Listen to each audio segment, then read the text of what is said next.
Guys, what's the crack? Bitcoin with Dinny and Stinny here, sitting in the camper van. Thought I'd tune in. Bitcoin just hit 30k yesterday. Fantastic stuff. And if you guys follow this channel, you'll know that I think 300k is our next stop. I don't know when, but I'm very sure Bitcoin goes there. What we have is a unique opportunity to understand this thing. What a lot of people do is they get lost in the weeds of Bitcoin. For me personally, just a little dinny tip on how I sort of quantify or how I decide what to do in life, okay? Because everything that happens in life is a binary decision. It's either a yes or a no. It's as simple as that.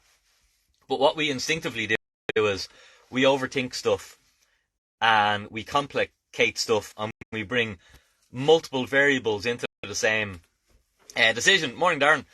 And therefore we find it more difficult to make a decision and we end up more and more confused. And therefore, what do? We don't make a decision.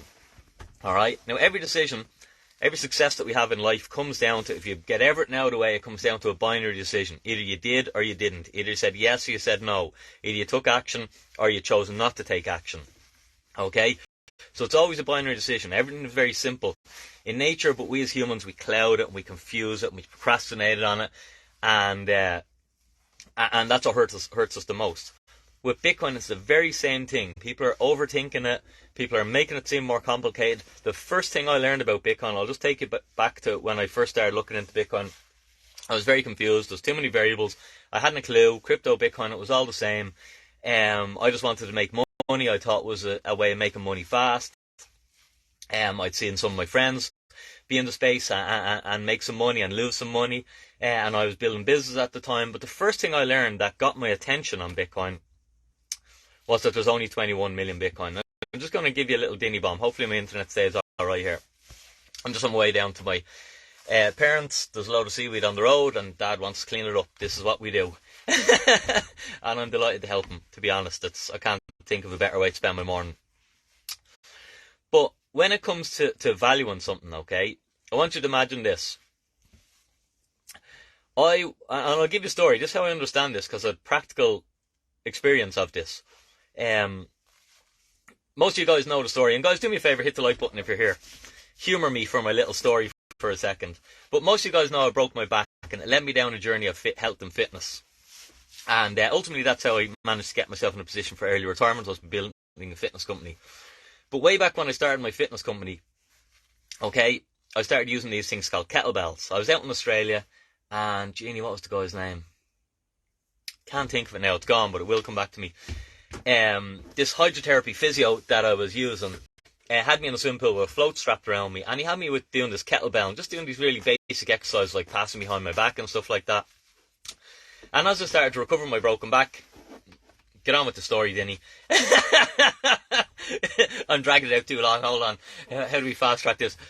But I fell in love with the kettlebell, okay? As I started to get fitter and stronger and go from walking in a swimming pool to walking on land, to jogging and walking, to running marathons, to doing Ironmans and all the stuff, I had a love for the kettlebell because I attributed a lot of my rehabilitation, okay, to using the kettlebell. And I had it imprinted in my brain, and I still could see it as clear as God today, and hear his voice, the surgeon saying to me, you will never lift anything other than a bag of sugar again, and you're going to walk with a limp. You know, when I said, will I be able to run again? He literally laughed me out of the office. Okay, so I love the kettlebell, and still to this day I have a deep love for the kettlebell because I think that helped me rebuild my core, get my core so strong. Structurally my spine is damaged, structurally there's bits of my spine missing, structurally the disc is damaged, structurally I'm not as tall as I used to be, okay, but because my core muscles, because the kettlebell managed to help me really get a strong core, it doesn't matter structurally, okay, my muscles are able to support everything. Alright, now that's a very long-winded story to say my first business in fitness was kettlebell instructing, okay? And I used to run classes in Colum, in Swords, big PE hall, basketball court. And it was just luck at the time, okay, that Jennifer Aniston done an article and talked about kettlebells and how great they were. Alright, now I think kettlebell's the perfect tool for anyone trying to lose fat and get strong because it's, you know, it's like doing strength training and cardio training at the same time. So I was saying all this, but no one's going to listen to me, some lad in a PE hall, like, alright? But then Jennifer Aniston said good things about the kettlebell, and they exploded. Alright? Now, because I'd got the reputation for kettlebells, and I've been talking about them for the last, 2 years, and running classes on them, when kettlebells became popular, when they became the in thing, my classes exploded. I remember having 80 people in a basketball court, indoor court, like packed with people, and everyone just swinging the bell and doing the workout, me in the middle, and that class would leave, and then another 60 would come in for the 8 to 9 class. And I was doing really well as a business. It was like tenner ahead. I was like, Jesus, I am creaming here. This is savage. Over to Malahide then, didn't have as many people out over there, but I might do 50 a night. Okay. Down to Rush, had classes down there. Down to Donabate on a Friday, classes there. The kettlebell was just exploding. Okay. Up to Swords twice a week. You know, going through some nights 100 people a night. Amazing stuff. Alright. But then what started to happen? So I was the only person doing it, and Swords was one of the biggest towns in Ireland, and Fingal's a very big area. I was the only person doing it. But then what started to happen is people started to notice how well I was doing, and they'd drive by and they'd see me out on the football pitch there with like 50 people swinging kettlebells, and they're like, hold on a minute, we're doing fucking cardio classes or circuit training, and the Dinny lad's doing kettlebells. I need to do kettlebells. There's money in that. Alright? After about a year, there was kettlebell classes all over Swords, all over Fingal. Everyone was doing kettlebells. After about 2 years, I was no longer getting 80 people a class or 100 people a class. My classes had taken a serious haircut. And the reason for that is my business wasn't as scarce. I'd been diluted. Okay, other people were able to create kettlebell classes and make more of them, and that stole the value. It didn't steal it, it's just free market economics, but it diluted my value of my business. Okay, so I always understood that lesson, that whenever you can do something, you need to try and protect its scarcity if you can. Okay, and every business tries to do that. Okay, as soon as I figured out there was only 21 million Bitcoin, I was like, well, what protects that scarcity? Can it be diluted? Can they make more of it? And obviously that took me a period of time of reading a lot of books and the Bitcoin Standard and figuring out the computer science and the governance to figure out, no, this is fully protected. There can only be 21 million Bitcoin. And that alone, before I knew any of the other value props of Bitcoin, I knew that alone was enough, okay, to change the actual game on this thing, for this thing to be a global, world-changing technology, because everything that we have in our world, everything that you or me can put hand to or have access to, okay, the demand for it will affect the supply. Just like the demand for kettlebell classes was really, really high, so it affected the supply. More people went and got qualified and started swinging kettlebells, even though they didn't give a shit about the kettlebell. They just wanted to make money. That's just a free market and operation.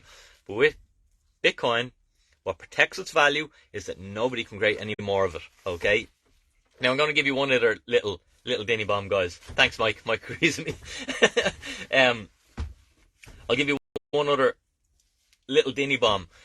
There's 21 million Bitcoin. Whenever I do consulting with people, and by the way, guys, shameless plug, if you're sitting on the sidelines, you don't understand this thing, I can probably help you make 10 times more money by doing a consultation with me, because with the strategies that I employ, it's like, if someone taught me them when I first came in, I'd have 10 times more wealth in this space.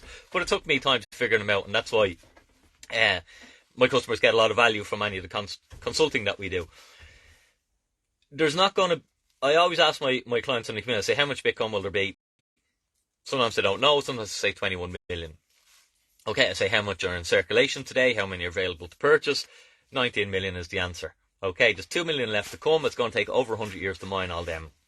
In reality, there's much less than 21 million Bitcoin. Okay? And that's because not only have we coins that are yet to be mined, that won't be mined in our whole lifetime, okay? We've also got lost coins, okay? And they're coins that can't be moved, okay? They're just lost coins. And there's a couple of million of them. But then you also have hodlers, okay? Bitcoin maximalists, alright? And Bitcoin maximalists will not sell their Bitcoin. They own a lot of them. They own thousands of them. And for them, the cause of breaking the central banking and ruining the fiat system, because they believe it's predatory and it's a bane of human society for the last, 200 years. Okay? So they're called illiquid coins, that they're not going to get sold. They're never, that supply, it doesn't matter how high the Bitcoin price goes, those coins will never hit the market. So there's much, much less than 21 million Bitcoins. There's over 21 million millionaires on the planet. So literally, if every wealthy person, not country, not company, not corporation, not big entities, plebs like me, lads sitting in vans, if they scratch their head and go, you know what, I want one of them yokes. Alright? There's not even enough for all of them. Alright? There's not even enough for 20% of them to go and take it. And that's the scarcity of this thing. And that's why you should really pay attention to it. And that's why 300k Bitcoin is incoming. I won't tell you when, because I don't know, guys. But it's incoming. It's as clear as the sun is going to rise in the morning that 300k Bitcoin is incoming. Not financial advice. That's just my opinion from my study on Bitcoin over the years. Guys, thanks for being here. Do me a favour, hit the like button, try and push this content out to more people. My job, my mission is to try and get Bitcoin into the brains of Irish people, help them figure it out, and they can come to their own decision whether they want to own something or not. Because most of us, you know, as I always say, when I was poor, all I wanted to own was euros, and I stayed poor. I'm looking to try and push financial education out there. I've no agenda, I've no Ponzi scheme, I've nothing to sell you. The only thing I sell is consulting. If you want to do some consulting with you, I can help you accelerate the process of your education. If you don't, keep watching all my videos and I'll probably teach you everything for free.